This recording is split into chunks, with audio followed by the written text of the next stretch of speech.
Mēs esam biedrība, kas strādā sabiedrības iesaistes veicināšanai, lēmumu pieņemšanā. Tātad visur, kur cilvēki un vara ir dialogā, mēs esam tie, kas palīdz šo dialogu veidot.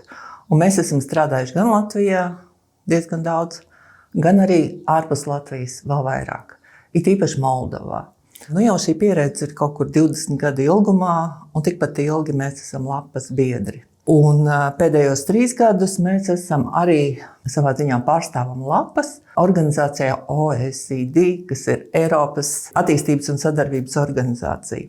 Tā ir tāda organizācija, kurā tiekas turīgākās pasaules valstis, un Latvija ir viena no tām, un kopā mācās savstarpēji cita no citas par to, kā vislabāk sniegt atbalstu vai sadarboties vai būt partnerībās ar citām valstīm, kuras vēl nav šajā labklājības līmenī.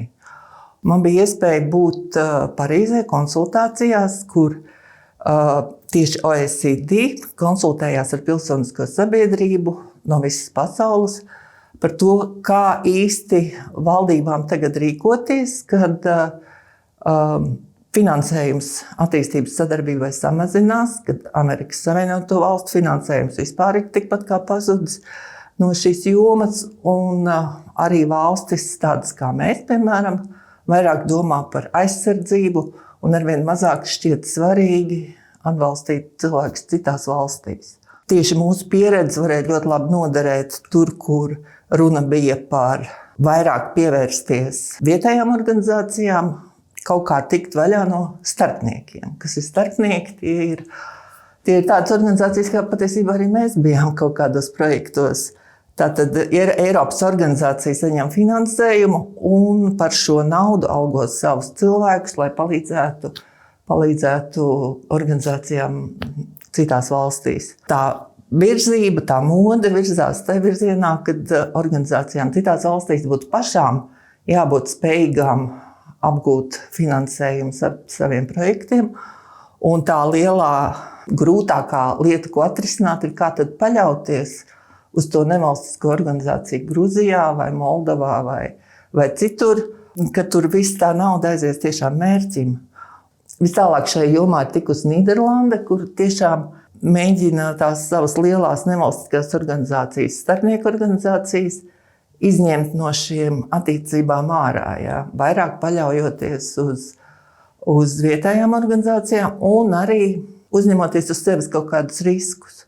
Risinājuma darbnīcā ir bijusi pieredze ar ļoti daudziem dažādiem donoriem, un līdz ar to mēs varējām dot savu ieguldījumu, stāstot, kā tas notiek ar Amerikas Vēstniecības finansējumu, kā tas notiek ar Eiropas komisijas vai Eiropas padomes finansējumu, un kā arī apiet tos riskus, kas ir, piemēram, nevalstiskajai organizācijai Piedņestrā, kura, ja viņa saņems naudu no Latvijas, viņa kļūs par ārzemju aģentu. Ja?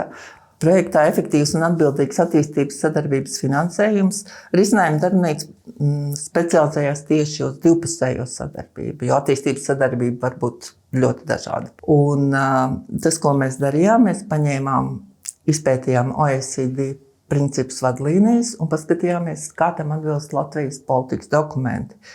Un tie rezultāti ir salīdzinoši labi, bet ir vairākas lietas, ko var uzlabot, un tos mēs arī savā ziņojumā uzsvērām. Pašlaik pārskatot finansēto projektu loku, veidojas tāda kā mozaīka, īsti nav saprotams, kas ir tas kopīgais vienojošais, kas tad ir Latvijas stratēģija, skatoties tieši uz reālajiem projektiem. Viens no ieteikumiem, ko mēs ziņojumā rakstām, ir, ka būtu lieliski paskatīties to valstu attīstības programmas, kurām Latvija grib palīdzēt. Un lai šīs programmas ir pieejamas visiem projektu iesniedzējiem.